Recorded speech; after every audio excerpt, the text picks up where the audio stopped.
This is ODAAT Chat, your instant connection to recovery and community, one day at a time. This podcast may contain strong language, sexual content, and spiritual truth. Listener discretion is advised.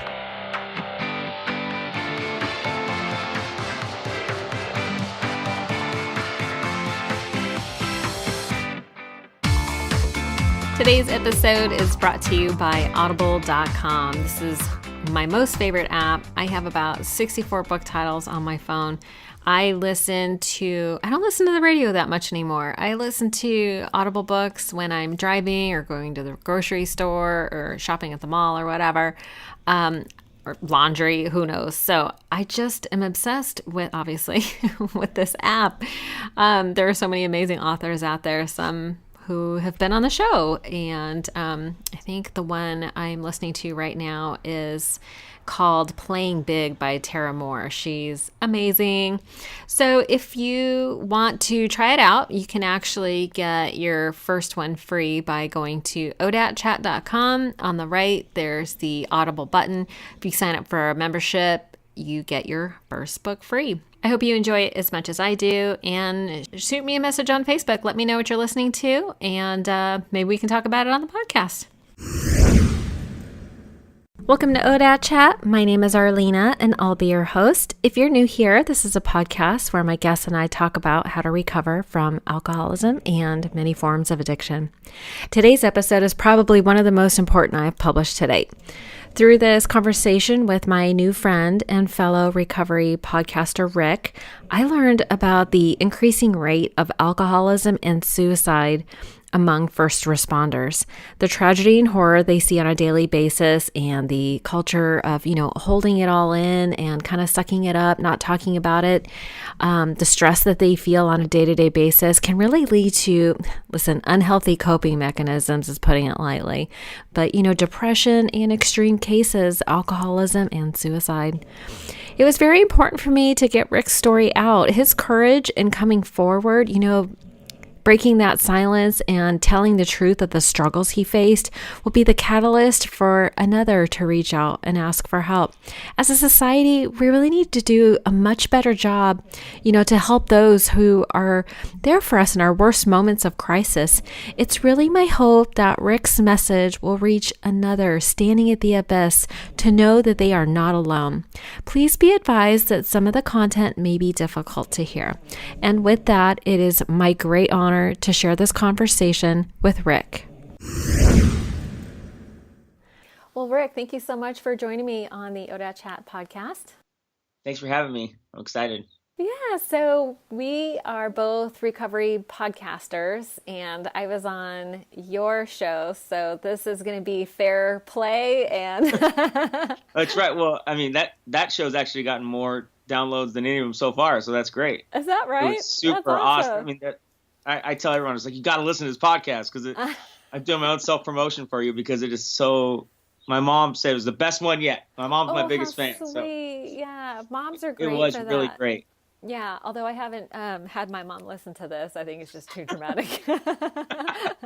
Yeah, well, your story's a lot different than mine, for sure. I know. Well, so we'll get into it, right? Because you heard mine, so I'm very curious to hear about yours as well. So typically the way I start out the podcast is I'll ask you to share a little bit about, because it's a podcast, people can't see you. We're recording this over Skype today. I can see you and you can see me. But how about you give us a little description of what you look like and what you do professionally? Oh, what I look like. Okay. Should I lie or to be honest? Yeah, I can see you, so you have to be honest. Finally. Just the standard height, incredible mustache, bald. And mustache. I'm a firefighter. I'm a firefighter paramedic. I've been doing that for 20 years. Wow, and really? That long? Yeah. It kind of amazes me too how long I've been doing it. It's it's the only thing I ever wanted to do growing up. And when I got to an age where I found a place where I could start volunteering, I did it. And it's the only thing I've ever done. Emergency services is it. And whether it was the Coast Guard or the fire department, it's just been, for me, a calling and a place for me to help. Wow. You are a helper. It's been really great. Awesome. There's been a lot of problems associated with being in emergency services that a lot of people don't understand or deal with. Okay. And we'll get into that. But overall, has been an incredible career. Well, you know what? My hat's off to you, because that's a very important profession, and it takes a special kind of person to be able to do that. So, well, yeah, we'll definitely get into it. I'll have 1,000 questions about that. So let's start from the beginning, because I'm just curious to know what your family was like. Can you tell me a little bit about your parents and how you grew up? Yeah, sure. I grew up in Los Angeles. My parents got divorced when I was really young, so I really have no early memory of them being together. So I just knew that I lived with my mom, with my sister. My sister was 6 years older than me, or is 6 years older than me. And I saw my dad every single day. It was without question. My dad was in my life. I mean, my parents luckily they got divorced, but they were able to have like this incredible relationship. I mean, they're still friends today. I mean, wow, that's amazing. My mom's remarried. Yeah, my mom's remarried, and we'll all go to Christmas together. Like, it's totally normal now, wow. Yeah. And so there's nothing like, there's nothing that I could say like, oh, my childhood, my dad beat me, or there was nothing happened. I had you don't feel like you had any childhood trauma? No, that's zero. Did either of your parents drink? Were they drinkers? No, my dad grew up with an alcoholic father, so he always just like, he would have a beer and he'd have like 3 sips of it. And my mom, I know my mom drinks, but it's nothing alcoholically, I mean, I remember now my grandfather, he drank every single day without question, so I don't know what's going on there. Like, as I go back down the line, I know my dad's dad was alcoholic. So okay. Yeah, alcoholism tends to run in the family. So. Yeah, for sure. And it skipped my parents and hit me straight in the face. You're welcome. Congratulations. Hit the lottery. Yeah. It was great. Like, I grew up, in a house. My mom worked hard. My dad worked hard. My sister was my sister. And I grew up across the street from a kid like I've known since I was like 2. And he wanted to be a police officer and I wanted to be a firefighter. And it was just, I have zero complaints about my childhood. It was incredible, but as I got older, I started to, start to do things alcoholically, even as like just in school, like I hated school and I could skip it. Why did you hate school? I don't know. I guess, I don't know. Was it just like the academics part? Like you just. Well, I was fine. Like I was that kid that like, you have to take this test to graduate and I'd pass it. So like, I just didn't want to do the work. All I wanted to do was play baseball and have fun, and so I would get like letters from colleges to play baseball. And then like a week later, I get another letter saying, thanks a lot, but we saw your grades. And so that was, I just barely squeaked by high school, like literally squeaked by, and I mean, I would cut school. It was crazy how much school I cut, like especially senior year. Were your parents aware of how much you were cutting school? I don't think so. I got caught one time, and and my mom was like, "They gave you more time off for cutting school." It was like, and I know. It's just my parents were at work. Both my parents worked hard, so it was a free for all for me. And so after school, your parents weren't around. After school, I was just high school, I had baseball practice most days, like 4:30, somewhere in there, and then whatever. And then we cut school and just go to my house, cut school and go to someone else's house. Like I didn't grow up really with anybody who had parents that were like home all day. It was like everyone's buddy worked. And so it was just free for all for us kids. Okay. So you get busted a little bit for cutting school, but school's not a priority, but you had friends. I have friends, like active, like in the church, like no one else in my family is. Like I had a friend that went to church, and so I was active in church, and so I definitely had like this faith side of it. But I was really going there just because there was girls there. Like I had no real. The only thing I cared about was a fire explorer, which meant a lot to me. It was being a fire explorer. Fire explorer, okay. Yeah. So like at Fire Explorer, you would like go do like training days, and you go do 24-hour ride-alongs at the fire station, and. That's in high school? Yeah, it's in high school. Oh, okay, very cool. Yeah, and that was all I cared about. And yeah.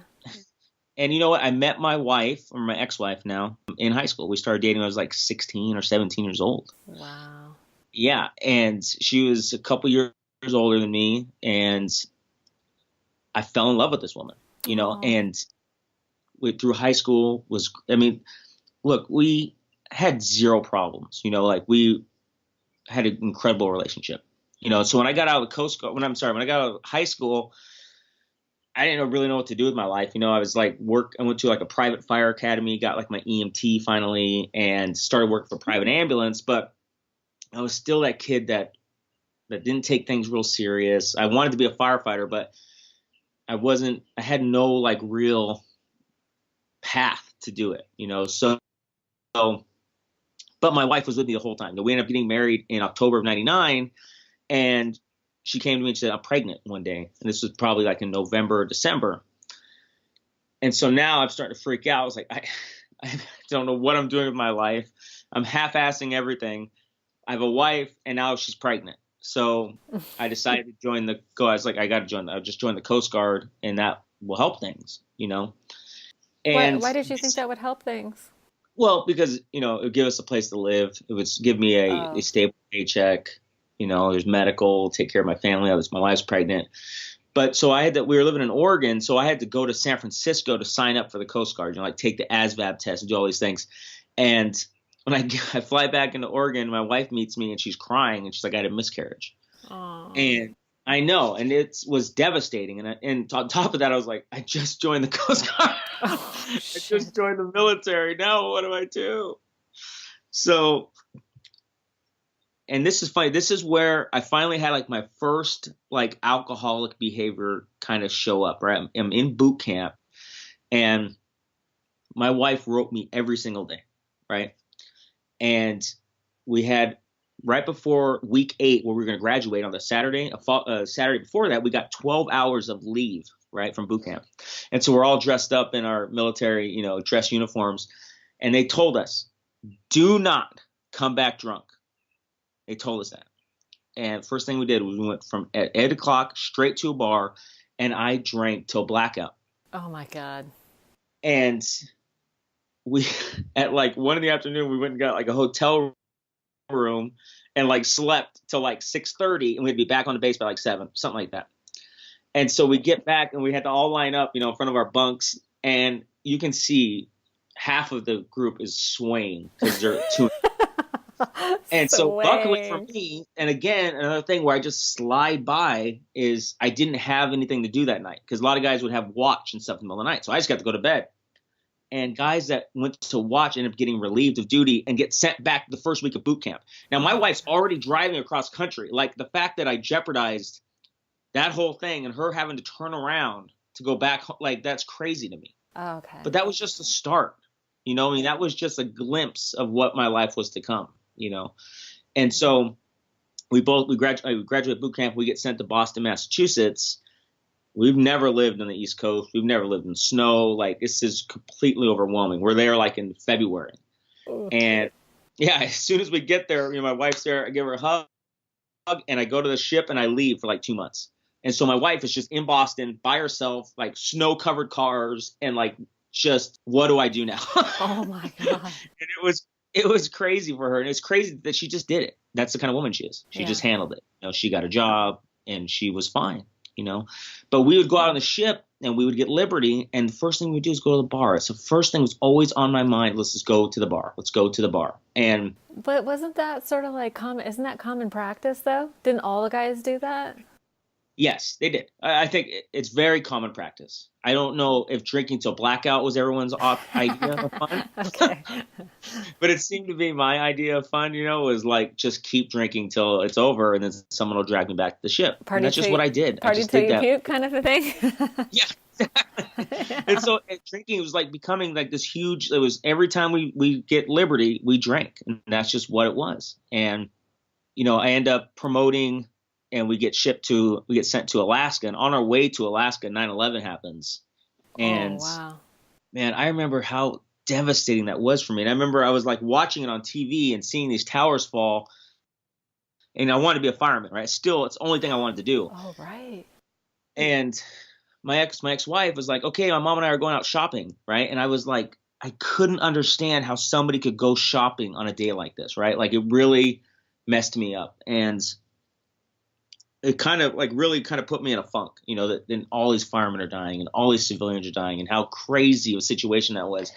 And then on top of that, how like reevaluate, like, is this really what I want to do with my life? Like, do I have a family, like, but I still had this overcoming desire that it's the only thing I could do in my life, so It's what you wanted to do your whole life. yeah. And that's it. And then seeing all those firemen die just made it worse. I mean, it just made it more that it just really impacted to me that this is the job for me, no matter what the circumstances are, so when we got to Alaska, that's where I really learned to drink, was in Alaska. There's a lot of alcoholism in Alaska. They have like a disproportionate number of like the alcoholism problems tougher in Alaska. I think it's because they say it's just like the darkness and the lack of other things to do, I guess. Yeah, we're on an island. We're in Sitka, Alaska. It was an island, and there's nothing to do. There was nothing to do but drink. And even my wife, my ex-wife, even she was drinking like that. I mean, it was just all we did. It was any free nights we were going out drinking. But then it started with these things of like, I'd wake up in the morning and I have no idea what happened the night before, That's terrible. And those were getting worse and worse. Like I'd wake up and I'd wander. I said in your pack, I'd wander around the house till I found my wife, and then kind of make eye contact to see how the night was before, because I could not control it, and there'd be times where she'd be like, please do not come home drunk tonight. And I couldn't do it. I could not come home drunk. Like it was, I don't, it's like weird. Like why is it like this? Like, why was this how I was? I mean, my wife, who's done so much for me, is saying, just don't come home drunk tonight. My mom is flying in from Oregon. Please don't come home drunk. And so my plan was, well, I'll just come home later so that they're all asleep. Mm-hmm. And I get home and of course they're all up, and I make an ass of myself. And it's just, these things keep stacking up. They're just constantly happening. And my wife is always, you're always the drunkest person there. Can you please stop or please slow down? And I could not do it. And so many times where it's like, oh, look at Rick, look at the ass he's making of himself. Like, it was just always like this, and it was not getting any better, but it was weird. So the Coast Guard in Alaska, we drank. I get out of the Coast Guard. My goal is like, okay, I'm going to paramedic school. I'm getting a job with the fire department. And I did that. I didn't drink at all. Like, I go to paramedic school. That's all I did. I was fully focused, 100% in. I graduate from paramedic school. I get hired to the city of Los Angeles, like boom, boom, like real fast. And I was probably only out of the Coast Guard a couple of years. And I was not prepared for what the job really is like. The paramedic job? Yeah, and the fireman job. I mean, because look, city of Los, where I work is, you're a paramedic, so you're on the ambulance half the time, and you're on the fire engine half the time. So you do both, right? Okay. We're cross-trained. Okay. But I wasn't prepared for what it really was. Like, I don't know. I think now, like when I was a fire explorer and there was a bad call, they would have us wait in the fire engine, right? Like, we weren't going in and seeing dead people. So like, I didn't have this thing. All I knew was like, fire engines, they're cool. We get to wash them. People wave at us. We go to fires. Like, I didn't have the other side of it yet. So when you get that position, I go to a place where it's super busy and it's very violent area of town. It starts to be like, that's all I'm seeing is violence and people getting hurt and kids getting hurt. And I don't know how to wrap my head around it. It's like, I didn't know, I was not prepared, I guess. So you're witnessing, you're seeing like the worst side of humanity, right? You're seeing the car accidents, you're seeing the gun violence, the domestic violence, I would imagine. You're seeing all this stuff, and then what do you do? How do you decompress, or how do you cope with all that stuff? You were just coping with the alcohol? Yeah, I had no idea what to do. I knew I was starting to feel different, like I wasn't myself anymore. I didn't know what to do with this stuff. Like, I was at a very like busy macho station, so I wasn't about to go in and ask for help, or say to anybody, hey, are you guys having the same problem? Are you feeling the same things? All I knew was I was starting to like not sleep well. And then I started having nightmares. And then I started just kind of not being myself anymore, which was like this happy, go lucky kind of guy. I was starting to just really be in a funk constantly. and this is the same time my wife and I are starting to have trying to have kids. Right. And so like, I'm finally in a place in my life where like financially I'm stable. We're looking at buying a house. Like my life is like putting itself together like it should. But I am a mess. I am a mess. So you're dealing with a lot of trauma. Okay, so that's the nature of the job, right? Is to deal with trauma. But like, can you walk me through, like, what does an evening look like at the firehouse? Like, what happens when you get a call and you're called to the scene of something traumatic, whether it's fire or whether it's violence of some kind? And you guys deal with it, and then you get back in the truck and you go back to the fire station. Does anybody talk about what just happened? No, there's not a word of it. Maybe a couple jokes to laugh about, whatever. But I mean, that was always a hard part, especially on the ambulance. It would be like, okay, I just did CPR on a baby for 25 minutes. And then I take that and I hand it to somebody. And now I just turn around, finish my report, get in the ambulance, and go back to the fire station available. And you never know what happened to that baby? Well, we might ask, when we get back, hey, what happens, but. And what if the outcome wasn't good? 98% of the time it was bad. And the 2% of the time that it was good, it was like, oh, well, that's unusual. Like there wasn't any sort of happiness about people? No. I didn't feel that. I didn't ever had that, like the joy of like, wow, we did some good. And that was always like, my wife would always tell me, is like, look, you do so much good. Like you're not seeing that part of it, but I couldn't. I was blinded to it. All I knew was the death and the destruction that I didn't know how to process. So you stopped asking because you didn't want to hear the negativity, the trauma. Like if you did CPR on a baby and they didn't survive, what would that do to you? Oh, I looked at it as like, it was just like building blocks, right, in my brain. So it would literally, whether or not the baby died or not, didn't matter, because, when I had the baby or I had the young child or I had the wife or whatever it was bad, right? So even if the outcome was good, I didn't see any of that. And so I just looked at it as like building blocks. It was literally like, oh, there's another one you can add, to this pain I have. It was like I was So each experience was causing you pain. Yeah. Well, that's how it was. It was like literally like it just kept building on itself, and I would just add another one to the pile, So, I had PTSD explained to me that it's like a memory that's not traveling through your brain, right? It's not finishing through, like it's getting stuck somewhere. And so that's why you have these reoccurring thoughts. And so, I mean, there'd be times where I'd go to work, right? I'd go to work and I worked a lot. Now, the problem is that I would go to work for 5 days straight and, sleep 20 hours during that time. Yeah. Oh, okay. But I would have, let's say, 6 or 7 dead people. Okay.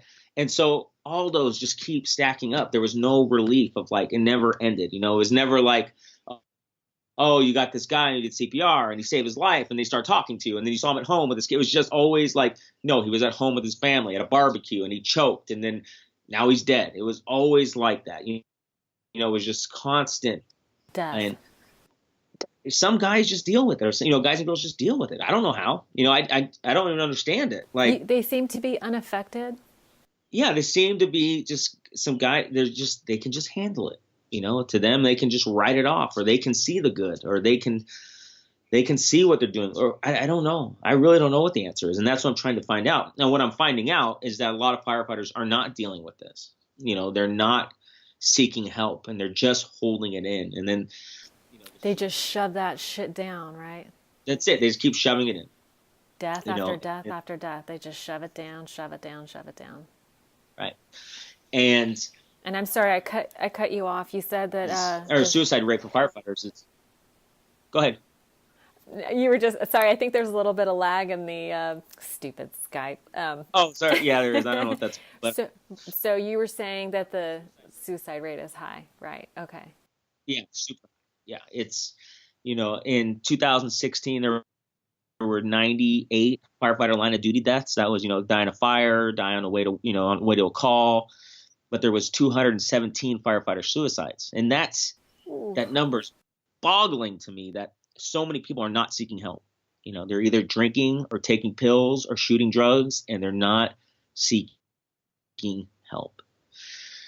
You know, I've known five firefighters that have killed themselves in the last 10 years. And that's one is too many. Yeah. And there's been 8 where I work in the last 10 years. Oh my God. So that number is boggling to me, but I understand. That's the sad part, is I understand where they're at, because I was there too. Right. I didn't want to live. I didn't really want to die, but I didn't know where to fit. You know, like it's a real bummer. It was a real bummer when it was. This thing got really dark. But it was a dark time. I mean, it was really it was a really sad time, you know, and how long ago was that? Oh, okay. So this was like 2009. Okay. You know, where this all really started and manifested. Mm-hmm. And continued to finally 2016, where it really caught up with me. You know, that's where really I was forced into rehab. And and then. What was rehab like?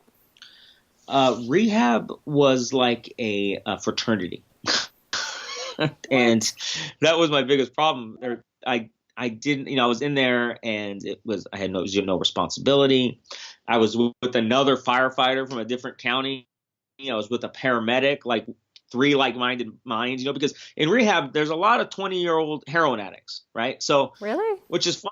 And I'm glad they're getting help, but you know, I'm older, almost late 30s, and now I have a firefighter buddy late 30s, and I have a paramedic buddy like 40s, like 3 like-minded guys, and we're just there, no responsibility. You know, get up, go to an AA meeting, eat, go to some like counseling thing, eat lunch, go to a meeting. Like, it was just laid back, you know. And then my sponsor at the time was like, "You have to go to sober living. You can't just go home." You know, and I wanted to just go home after 30, 60 days, you know, and try to fix my marriage.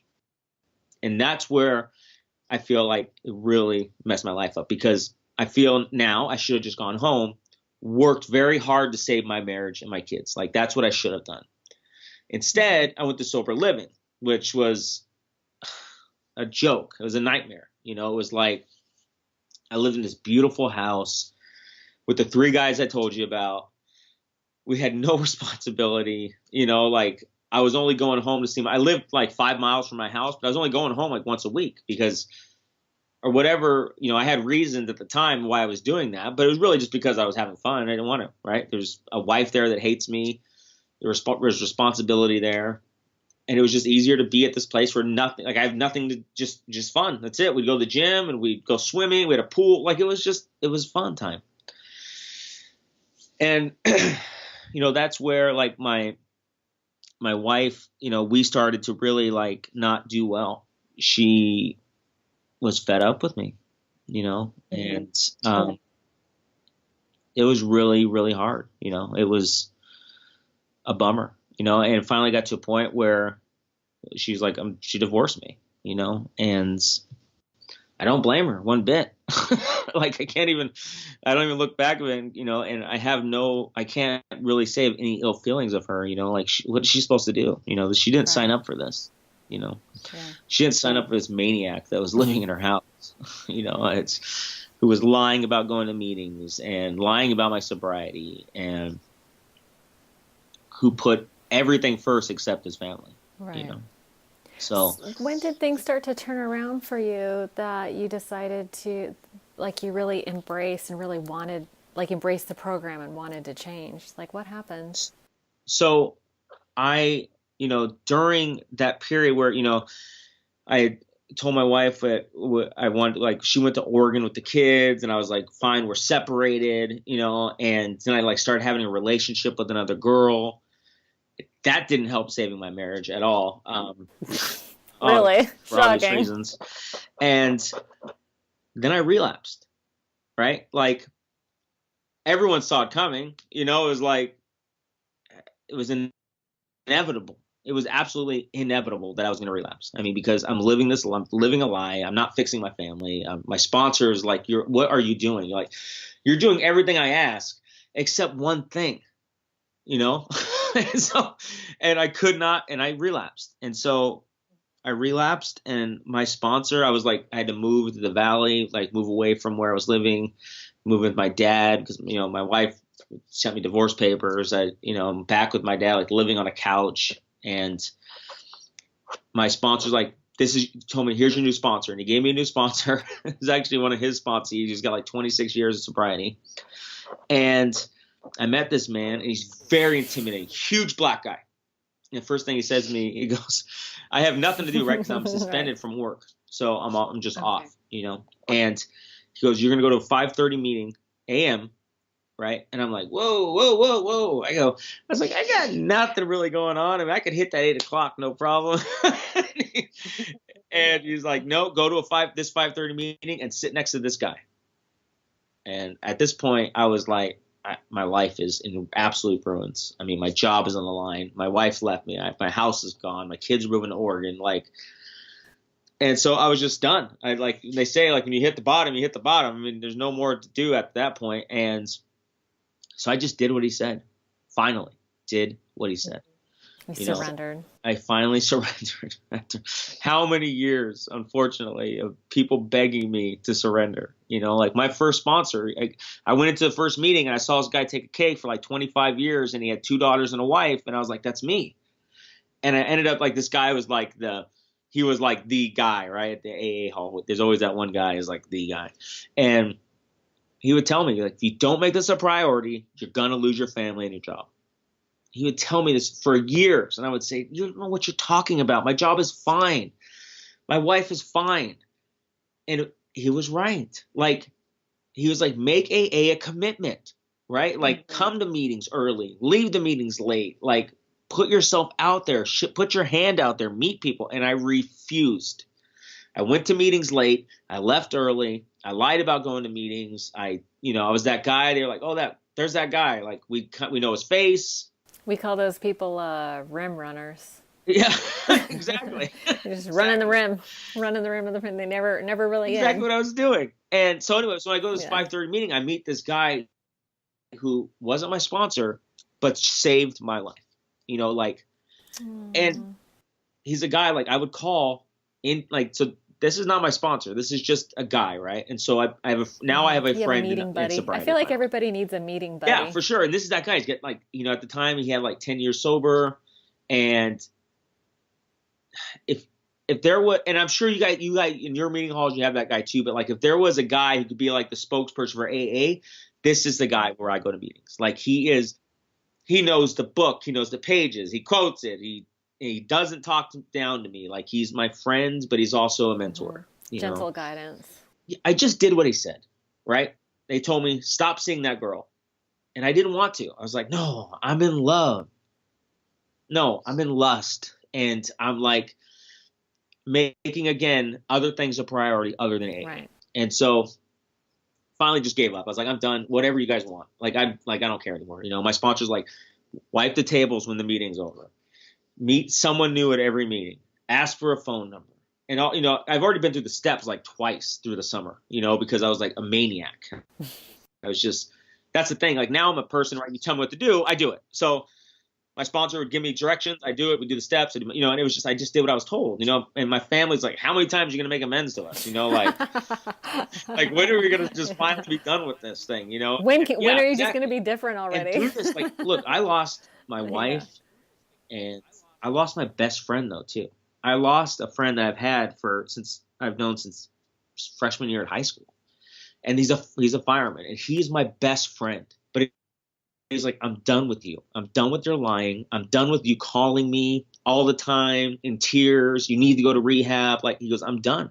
I'm done with you. And he's still done with me. How long has it been? How long have you been sober now? I've been sober almost 2 years. So my sobriety date, August 14, 2016. Yeah. So, but I lost my wife and my best friend through this thing. Like, you know, I mean, this is a guy like I've tried to contact. He doesn't want anything to do with me. He's just, but look, I was like, my sponsor would tell me, he's like, and this isn't like whatever your beliefs are, or whatever it is, but for me, it's easy. He's like, put God first and the rest will fall in line. Have faith. Like, stop worrying about everything that you can't do anything about. Like, just be right now. Be right now. Just be right, you know? And you know, this guy, and I told you in my podcast, you know, he'd always say, is it odd or God? Because I constantly having these just gifts. Yeah, coincidences. And it's like, again, I've given some money I don't deserve. Again, I'm given a job I don't deserve. You know, like, I just, like, in the morning, I pray to be of service. And at night, I say, thank you for my day. Yeah. That's all I do, you know, and I put you first, right? Which is something I never did before. I never prayed for you first and then worried about me later. It was constantly like, you know, it's the foxhole prayers. Like, my whole life were foxhole like, that's all I did. Please, God, let me get through this. Please, I won't do it again if you just let me get through this. Like, all the time. Like, if God is probably like, would you just stop already? Like, I'm done with you and your stupid prayers, you know, at the last minute. But look, I've been able to see, like, now, you know, my kids live in Oregon, and, you know, I go to meetings every single day, and it's hard. Like, okay, so now I have an ex-wife, and as much as I don't want that, as much as I wish I could have changed but it is what it is. You know, I have an ex-wife, and she asked me, she's like, I want to move to Oregon, and her family's there. And at the time, I'm like, no way. Like, you're not taking my kids to Oregon. Sorry. Okay.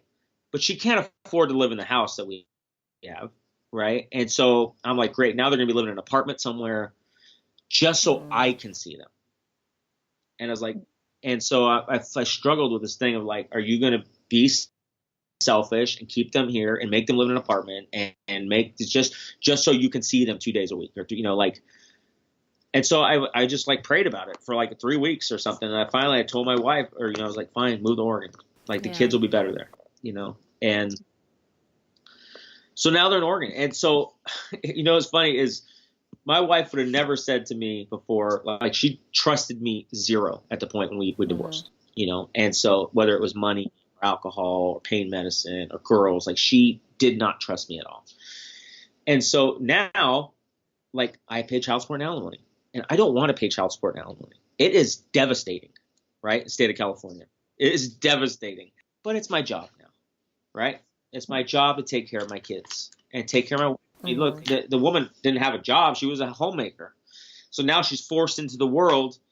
Okay, go do something, you know, and take care of your kids. And I can't imagine how hard that is, you know? So I just pay my child support and alimony on time every single week without question. There's no whatever. Yeah. It is what it is. It's taking care of kids, you know? And so I'm sorry if I'm talking a lot. I have a lot to say.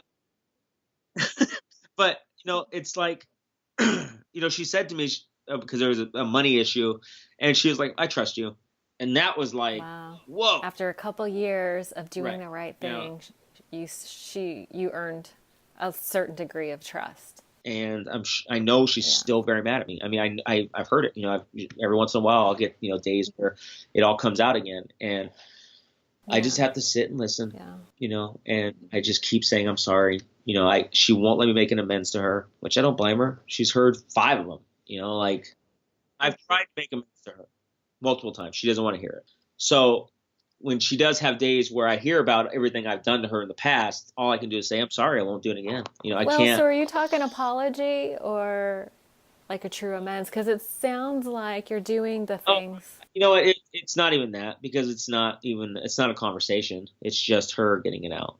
You know, like I feel like that's, you know, and like talk to my sponsor and that guy I told you about, like, I just let her vent. And I just say, I'm sorry. Are you saying things like, what can I do to make it right? Or is it, you know, like I heard this. So instead of me constantly having an excuse for my behavior, right? There's no excuse for my behavior.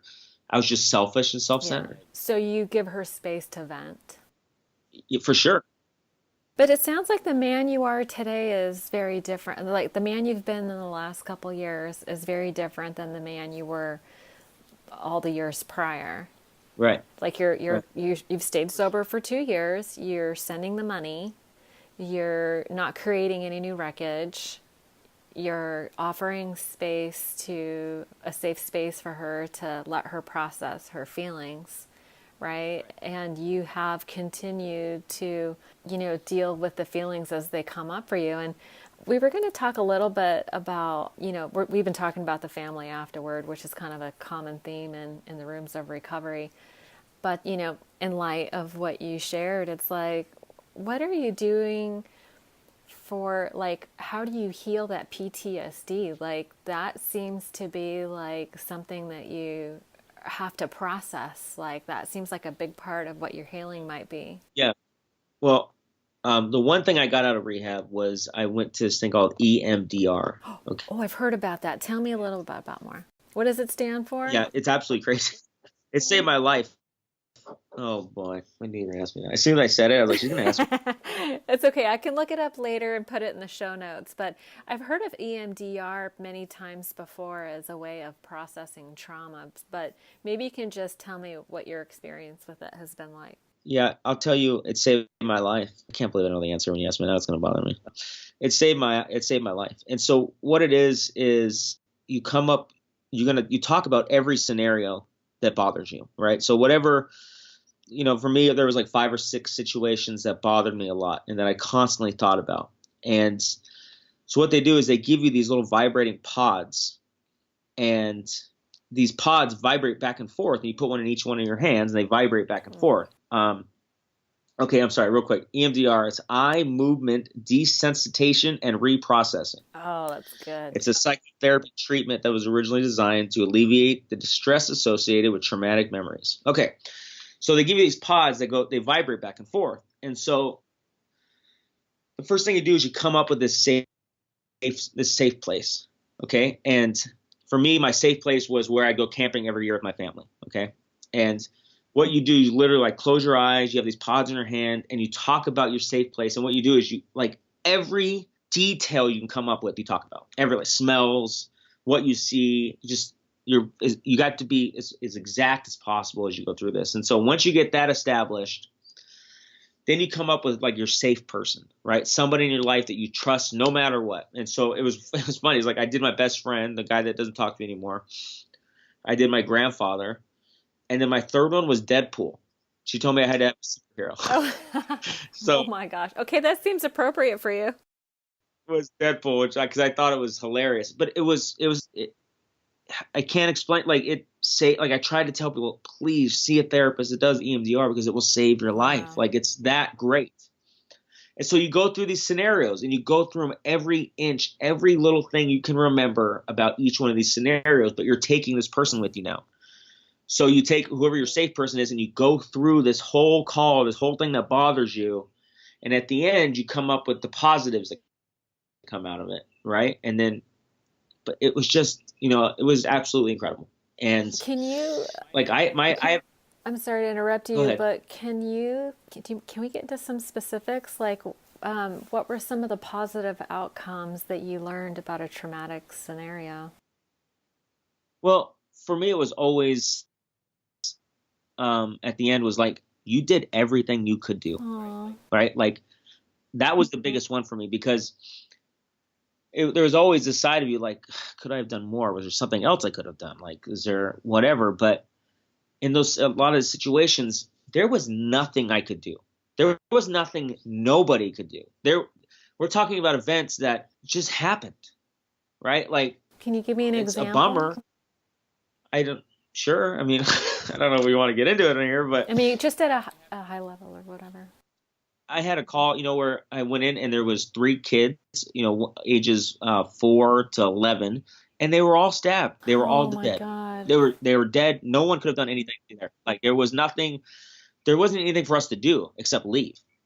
Right? Like, and there was, I don't want to be too graphic, but like, there was blood dripping from the ceiling. Like, it was a very traumatic scene. Oh my God. Okay. And so I try not to really talk about it because it's sorry. just, I don't like to place it on. Yeah. No, it doesn't bother me at all. I just don't like, I feel bad putting that on the people. Like, it's not. Of course. So that's something that you Yeah. Anyway, but like, that's just one scenario, right? Like, so you go through that. There's nothing anyone could have done there. No, not even the greatest trauma surgeon in the world. There was nothing to do. This happened. It's horrible, right? So all I can do is I did everything I could. I can pray for the family, and I can move on, right? Go help somebody else. So it's just a bummer, right? Like, it's just bad things happen in this world. Unfortunately, I have a job where I have to see some of that stuff. And so you have to talk about it. You can't just sit on it. That's the thing. It's like, firefighters are so tough. We have the John Wayne, posters in the fire hall, like,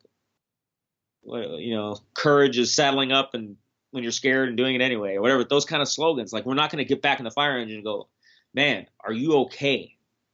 That's not going to happen. But that has to change, right? Like, we have to be able to have conversations about this stuff. I have a question for you, though, because it feels like the world's idea of what strong is or what is courageous seems to be backwards, because in my mind, it's harder to talk about your feelings. So why isn't that considered the brave thing to do? Because it's to stuff it and to not feel it is not like to man up or suck it up. That's how it is, though. That's how most guys are. But that's not brave. That's not brave. I agree with you. It has to change. And it's luckily we're starting to talk about it. Like, there's more articles in firefighter magazines and there's more conferences. Okay. But I mean, I went to a call in Oregon when I was working in the fire department there. Horrible call, right? Like, not even worth talking about. So bad. Worse than the call Don't tell me about. Okay. Yeah, and don't tell me anymore. The next day we had a critical incident stress debriefing, right? Where everybody who was involved had to go to this meeting, right? And see a therapist and a doctor and a psychologist. Like, I mean, everyone from the first responders, the police officers that were there, the person that took blood at the hospital, like the nurses, anybody who saw this patient had to go to this critical incident stress debriefing. And you were forced to talk about it. Even if you didn't want to, you had to talk about it. And you were seeing grown men cry. And you were seeing people that you wouldn't think having feelings about this were having feelings about it. You're not meant to see this stuff. I don't care what you say. Humans are not meant to see dead humans. We're not. Okay. And that was great. Like, I dealt with that. It was gone. So you were able to, everybody was able to process that. Right. Now, that came up later in my life again because I had another call that was similar that I didn't deal with, so then, it was just like, oh, wow. But here's the thing is, when you work at a place that's so big, how do you do that? That's the hard part. I mean, you would need 20 teams to do this, right? Because every day where I work, something bad's happening. Probably multiple times. Multiple times in a day, you get called out on multiple calls. How would you manage that? How would you manage all those critical incident stress debriefings? That's a hard part. So you have to have it start in the firehouse, right? The officers in the firehouse need to be having a communication, seeing if there's a problem, getting help. The problem with me was nobody knew I was doing what I was doing. Really? It blew everybody out of the water. They had no idea. They had no idea that you were drinking to cope with your feelings? They had no idea any of this was happening. Wow, that's intense. And so that's the problem. Is that we're really good at hiding, right? So no one looked at me and said, "Oh, is Rick okay?" Like, I was able to manage it. Yeah, you had the mask on. I mean, I wasn't managing it, but I was able to half manage it, so no one really gave me any grief other than when I went home. Got it. So what I'm trying to do now is have that conversation, right? I'm trying to tell people. That's why I use my full name, right, in my stuff, because I want someone to go, hey, if Rick can do this, maybe I can too. That's the only reason, right? And I actually have people in my life who are like, don't use your name. You shouldn't be doing this, right? But you're going to cause trouble and bring up problems. And I understand it because it's happened. Guys have said stuff on podcasts and then they've tried, they've almost gotten in trouble. Like, but this is life. This is what happened. This is my story. I can't change it. Yeah. So all I now is try to help as many people as possible. Yeah, no, I get it. I mean, you're turning something negative into something positive. It's like, you're addressing something so critical is, like the suicide rate and what happens to these people who come to our aid. As a society, we need to take care of those who take care of us, right? Right. And listen, it is the brave thing to do. What you're doing is so courageous. I get what you have laid on the line here. I mean, I feel so moved and so inspired by your story. I mean, it really touches my heart that you have gone through so much and your instinct is still to help. Your instinct is still to reach out and try to save your own kind. I mean, we have to have healthy, I think, what did you call it? Like crisis care or crisis workers? I mean, some sort of like crisis intervention specialists or critical incident stress first. Yeah, it's so important that you're getting the word out that it's okay to talk about your feelings and that you need to find a way to process some of it. Like I'm sure you can't spend all your time in therapy, you know, after every call, but there seems to be there has to be a solution to some of this. So maybe maybe you could change policies somehow. You never know what could come up out of something like this. No, you're right. And I just want to get the word out. I want to talk to firefighters or, you know, who like career firefighters that have time, but even talk to the kids, I'm getting old. Talk to the new, like people are coming in and going to fire academy, right? These young kids, and tell them, hey, this is what you need to be prepared for. Okay. Yeah, absolutely. So understand that it's not just putting up ladders and carrying hose. Like 95% of the job is medical calls, right? Like houses are super safe now. There's not as many fires as there used to be, right? Cars are ridiculous. Like cars roll over 10 times and people just walk out of it because of all the crush zones and all the airbags. Like you don't see that kind of stuff anymore. Like you did in the early 2000s or even 80s, like these crazy car accidents. Like I have a question for you though. What kind of car do you drive? Do you drive a super safe car? I drive a Honda Civic, 2016 Honda Civic. Is that super safe? Is that a super safe car? I guess it's supposed to be. I just got it because I drive to Oregon so much. I was trying to be good on gas. Oh, okay. I should have got Tesla. Tesla. But anyway, you have to stop somewhere and charge it, right? I have to stop and energy. But anyway, I'm just trying to get the word out there. And listen, there's a part of this that you're not seeing. There's an emotional side to this job you need to understand. Yeah. So just be prepared. Seek help. Talk to people if there's a problem, right? Instead of doing what we all do, which is sit at home, not talk about it, and medicate with either alcohol or drugs and just try to get through it, you know? So. Oh, that's such an important message. I'm so grateful to you for sharing your story. It's clearly so needed. I have a family member who retired from the fire department and have heard of his struggles, you know, and it's just heartbreaking that somebody who dedicates their entire life to saving others has to pick up the price tag of PTSD. So I'm so grateful that that you've been able to get some help, and whatever I can do to help you get the word out, I'm your homie. I just love what you're doing. I really admire your courage, taking that risk of, saying, hey, this is what happened to me and you can get help too. You don't have to suffer. Right. That's all I want, is to have someone not go through what I did. It's not necessary. I hear ya. But let me take the bullet. You just come up from behind, scoop me up. Learn from your experience. Yeah, listen, you will be able to relate to others in a very unique way. So you're doing great work. You're doing God's work, and I really commend you for it. And let's talk a little bit about your podcast. So I want to be sure. I'm going to put your links to your podcast in my show notes. But what is the name of your podcast, and how it's changed because of you. It hasn't changed yet. I've been so busy, but it's going to be Rick Recovery Radio, and we just talk to people in recovery who have great stories like you, and we talk to other firefighters that have been through this. We've talked to, I've talked to a chief that lost his job because of alcoholism and PTSD. Like, I'm just trying to get people to listen up, and then get them to a place where they can ask for help.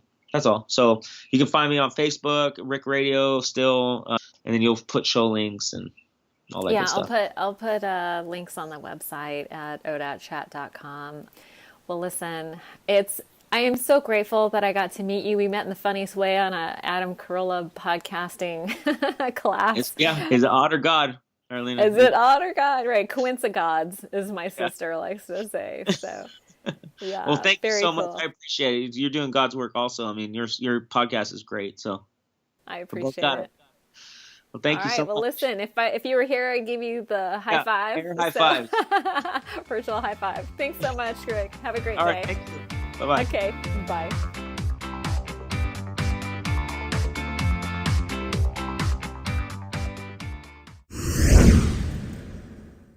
One last thing before you go, if you enjoyed the podcast today, please don't forget to subscribe on iTunes or Stitcher and leave a review.